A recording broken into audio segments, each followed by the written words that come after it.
کچھ لوگ کہہ رہے ہیں ایران نے مسلم ملکوں پر حملہ کیا، لیکن کوئی یہ کیوں نہیں پوچھتا مسلم ملکوں کی زمین پر اسلام دشمنوں کے اڈے کیوں ہیں؟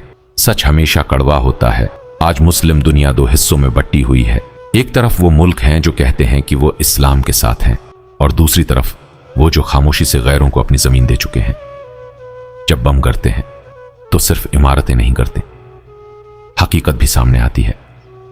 کچھ لوگ کہتے ہیں ایران نے مسلم ملکوں پر حملہ کیا، مگر سوال یہ ہے اگر کسی ملک کی سرزمین سے اسلام کے دشمنوں کے جہاز اڑ رہے ہوں تو ذمہ دار کون ہے؟